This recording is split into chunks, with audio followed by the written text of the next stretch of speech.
Ni guys makuratan man pud ta ani nga pangutana guys. Naa daw ang iyaha daw jowa medyo kuripot. Oh, hala.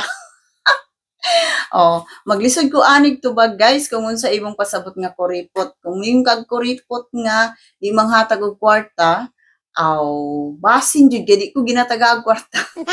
Joke lang guys. Ingon ani guys ha, depende man gud na guys kung unsa jud ang imong ipasabot nga kuripot. Ang tinuod jud ha, ingon ani ang sitwasyon pareha sa akong nahibal-an nga sitwasyon or ang sitwasyon nako na lang atong sisgutan. Sa bago pa ko diri guys, wala jud kay problema guys. Siya tanan nagsagubang sa akong kinahanglanon. Siyang naghatag, siyang nagbayad, siya tanan. Kay wala man ko'y kita. So di ko makaingon guys nga kuripot siya kay siya man ang ninggasto sa tanan. Katong naa diri akong mga ginikanan, so iyaha gyud po to tanan o tanan pero kadto kay naa gyud po to purpose kay ngano di man siya gusto mo uli. So ang akong ginikanan mo nakaanhi diri.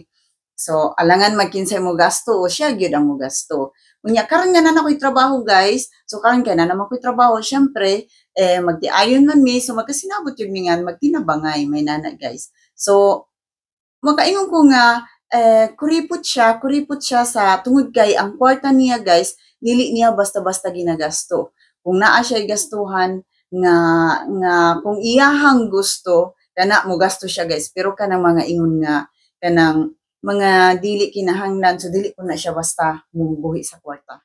Pero kanang sitwasyon nga imong giingon guys na kanang siguro ambot kung unsay pasabot nimo nangayo ka ikaw na pa sa Pilipinas so kinahanglan ka og kwarta kabalo ka guys ang akong advice sa imuha ayaw gyud pagsalig sa iyaha kung unsa imuhang mga gastuonon sa Pinas pangita pud og paagi nga naa sad kay maambag ayaw pag 100% nga iyaha tanan kay basin makuan siya ba nga kanang na kwarta ra imong giapas kwarta tanan na lang lihok nimo siya ang magkuan So dapat mangita pud kag paagi diha nga mabawas-bawasan pud iyahang gastos kay basin malain pud siya basin lain pud ang iyang pagsabot guys na kanang gipangwartahan nimo siya basin maingon ana na hinuon.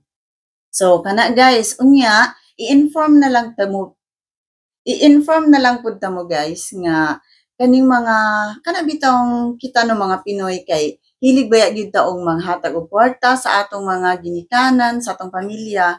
So inform ta mo guys na wala gyud na siya diri. Wala gyud na sa ilaha kanang manghatag-hatag og kwarta sa kanang mga pamilya, kanang mga inana. Siguro makahatag sila pero kanang dili ingon nga kanunay nga labi nagbinulan na agoy. Murag maglisod na ta diha guys. So mana pero ayaw problemahan na kay pag abot nimo diri, syempre mangita man kay trabaho so na kay income. So mo na pud to imuhang ipadala. Ayaw pangayo sa imong bana kay dili tanan guys istoryahan ta ka, dili tanan mga puti mo hatag og kwarta para sa ilang pamilya. So ana, swerte na lang kung ang imong jowa manggihatagon sa imong side. So kani sila guys kay kuan maguni sila guys kanang dako kaayo og value sa ilahang kwarta. So ang ilang katarungan nga ilan ang hinaguan dili lali mangitag kwarta tama man sad, di ba? Tama man sad. Kita man lang good pud mga Pinoy nga ang ato ang mga kuan na andan nga hala hatag diri hatag didto. O di ba? Pero wala gina sa ilaha guys kabalo ka sa ilang pamilya wala na kanang mga utang-utang, mangutang na sila diretso sa bangko, di na sila mag-agig tao guys. Ana na sila diri. So ikaw nga napa sa Pinas so dapat kabalo ka nga ingon ana na sila diri pag abot nimo diri andam na ka di na ka makurat di na ka masuko di na ka malain kung di ka hatagag kwarta para ipadala sa Pinas.